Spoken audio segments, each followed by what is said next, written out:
मुंबई, वो शहर जहां लोग आंखों में सपने बसाए आते हैं। दिन की रोशनी और रात की चकाचौंध हमेशा ना इस शहर को जिंदा रखती है।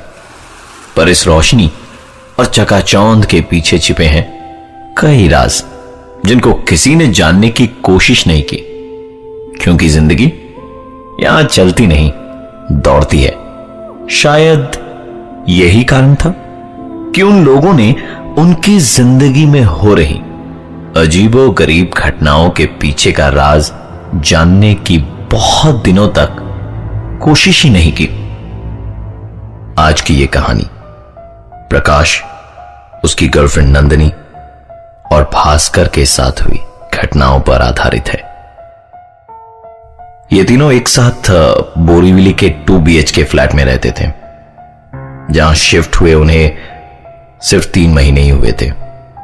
ये तीनों एक साथ एक ही कॉल सेंटर में काम भी करते थे। जिंदगी का हर लम्हा एक साथ बिताते। इन तीनों की लाइफ परफेक्ट थी, सिवाय एक अजीब चीज के। हर दिन सुबह जब 3 बजे ये अपनी कॉल सेंटर की ड्यूटी के लिए उठते,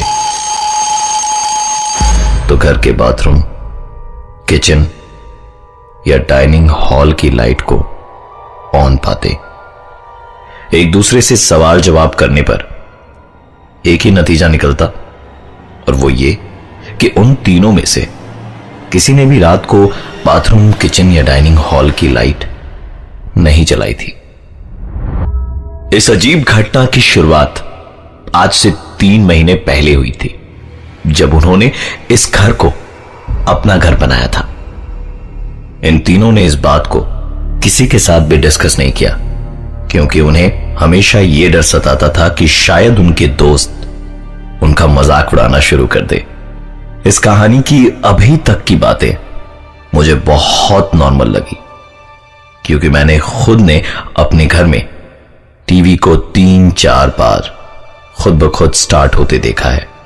शायद कोई टेक्निकल प्रॉब्लम हो, लेकिन अगर हम प्रकाश, नंदिनी और भास्कर की कहानी की बात करें तो घटनाएं सिर्फ लाइट के ऑन रहने तक सीमित नहीं रही, क्योंकि धीरे धीरे एक के बाद एक अजीबो गरीब घटनाओं ने उनके दिमाग में कई सवाल खड़े कर दिए। 93.5 रेड FM पे एक कहानी ऐसी भी, प्रवीण के साथ।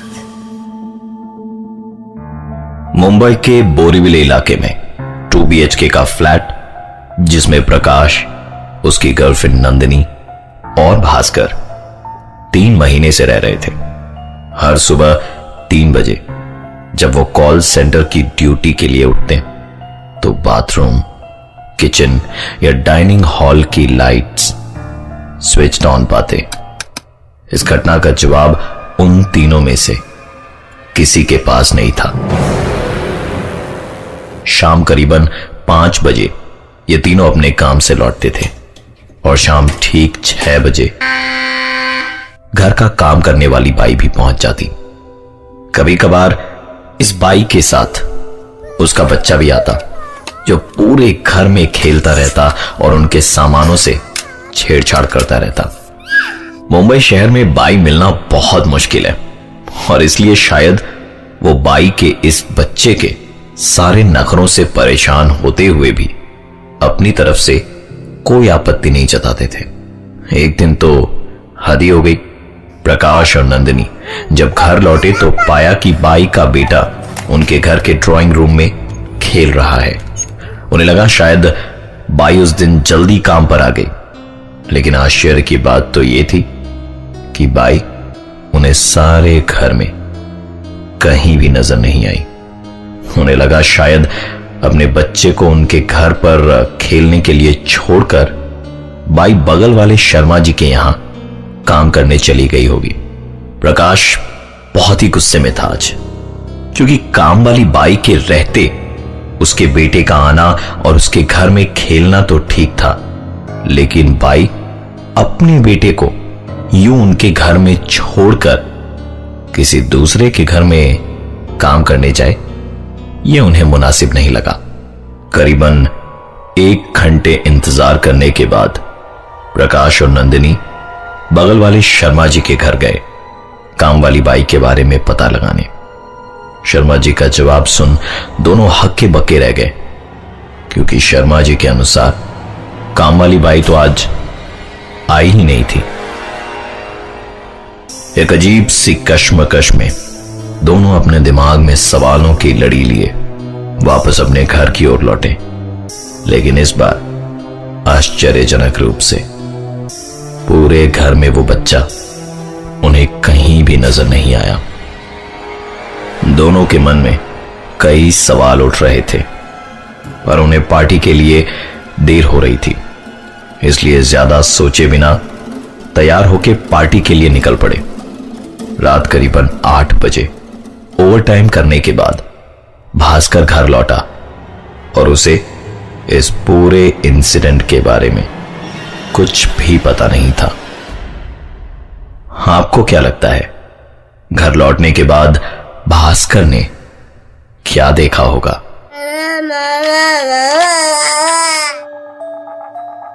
93.5 रेड एफएम पे एक कहानी ऐसी भी, प्रवीण के साथ। प्रकाश और नंदिनी ने अपने घर में काफी अजीबोगरीब चीज नोटिस करने के बाद सब कुछ पीछे छोड़ शाम की पार्टी के लिए अपने घर से निकल पड़े। ओवरटाइम करने के बाद भास्कर करीबन 8 बजे रात को अपने घर पहुंचा। भास्कर ने घर का दरवाजा खोला तो पाया कि हमेशा की तरह बाथरूम की लाइट जली हुई थी। उसने लाइट स्विच ऑफ करना जरूरी नहीं समझा, क्योंकि उसे तभी नहाने भी जाना था। रूम में एंटर करके भास्कर ने अलमारी खोल अपना टॉवल निकाला और बाथरूम की ओर चल पड़ा। भास्कर ने जैसे ही बाथरूम का दरवाजा खोला, उसके पैरों तले जमीन खिसक चुकी थी। बाथरूम के फर्श और दीवार पर सिर्फ खून ही खून के धब्बे थे। डरे हुए भास्कर ने तुरंत बाथरूम का दरवाजा बंद करा और डर के मारे वो मेन डोर की ओर भागा। अचानक उसके भागते हुए कदम एक आवाज को सुनकर रुक गए। ये आवाज भास्कर के कमरे से आ रही थी। सहमे हुए कदमों से भास्कर अपने रूम की ओर आगे बढ़ा और रूम का नजारा देख उसे अपनी आंखों पर विश्वास नहीं हो रहा था। भास्कर ने देखा कि उसके भाई का बच्चा उसके बिस्तर पर अपने घुटनों में मुंह को छिपाए बैठा था। भास्कर ने उससे पूछा कि तुम यहां क्या कर रहे हो? अभी तो तुम यहां नहीं थे। यह सवाल सुन उस बच्चे ने धीरे से अपने घुटनों से मुंह को उठाया। उस बच्चे के चेहरे पर एक अजीब सी तेज और होठों पर एक अजीब सी मुस्कान थी, मानो जिनमें कई राज समाये हों। बाथरूम में खून और बिस्तर पर काम वाली बाई के बच्चे का होना, जिसके अजीब हाव भाव को देख भास्कर अंदर तक डर चुका था। वो तुरंत दौड़ता हुआ उस घर से बाहर की ओर निकल गया। डरे हुए भास्कर के फोन कॉल के तुरंत बाद ही नंदिनी और प्रकाश पार्टी को छोड़कर घर चले आए और तीनों ने बहुत साहस करके उस घर के अंदर जाने की हिम्मत करी। भास्कर, प्रकाश और नंदिनी ने जैसे ही घर का दरवाजा खोला तो हमेशा की तरह 93.5 रेड एफएम पे एक कहानी ऐसी भी, प्रवीण के साथ। किसी घर में लाइट का अपने आप ऑन होना शायद इलेक्ट्रिकल फॉल्ट के कारण हो, लेकिन बाथरूम में चारों तरफ खून के छींटे और बहुत ही अजीब सी परिस्थिति में काम वाली बाई के बच्चे का उनके घर में मौजूद होना और दूसरे ही पल उसका गायब हो जाना प्रकाश, नंदिनी और भास्कर के दिमाग में सवालों का तूफान खड़ा कर रहा था। भास्कर प्रकाश और नंदिनी को साथ लेकर जब उन्हें बाथरूम में खून के छींटे दिखाने ले गया तो आश्चर्यजनक रूप से वहां पर कुछ भी नहीं था। रात करीबन 10:30 बजे थे। तीनों इसी सोच में डूबे थे कि क्या आज की रात इस घर में रहना उनके लिए ठीक होगा। इस बीच प्रकाश ने मकान मालिक को फोन लगाया और उसके दोस्त भास्कर के साथ भी थी सारी घटनाएं बताई।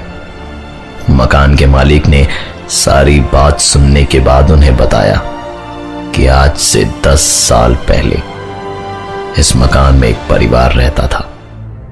कर्ज के बोझ में दबे होने के कारण इस परिवार के कर्ता ने पहले अपनी बीवी और अपने बेटे की बेदर्दी से हत्या करी और फिर खुद फांसी लगाकर आत्महत्या कर ली। ये सब जानने के बाद वहां रहना तो दूर, उस घर में एक एक पल गुजारना भी प्रकाश, नंदिनी और भास्कर के लिए बहुत भारी पड़ रहा था। बाथरूम में खून देखने की घटना को शायद मन घड़त मानने के बावजूद भी हम उसे आज से 10 साल पहले घटी घटना से जोड़ सकते हैं, लेकिन काम वाली बाई के बेटे का विवादास्पद रूप से उनके घर में मौजूद होना और अचानक से गायब हो जाना, इसका कारण किसी को भी मालूम नहीं था।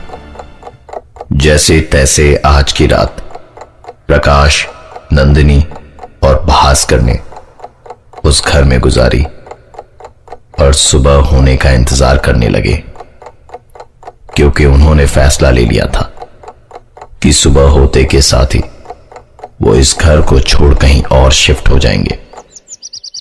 अगले दिन जब काम वाली बाई उनके घर आई तो प्रकाश, नंदिनी और भास्कर तीनों उस पर टूट पड़े। एक के बाद एक सवालों की बौछार करने लगे, उसके बेटे की अजीबोगरीब हरकतों पर और विवादास्पद स्थिति में उसके बेटे की मौजूदगी पर। 5 मिनटों तक स्तब्ध रहने के बाद कामवाली ने अपनी चुप्पी तोड़ी और बस एक ही चीज कही कि उसके पास उनके सवालों का कोई जवाब नहीं है, क्योंकि उसका तो कोई बेटा ही नहीं है। मैं हूं प्रवीण और ये थी आज की एक कहानी ऐसी भी। 93.5 रेड एफएम पे एक कहानी ऐसी भी, प्रवीण के साथ।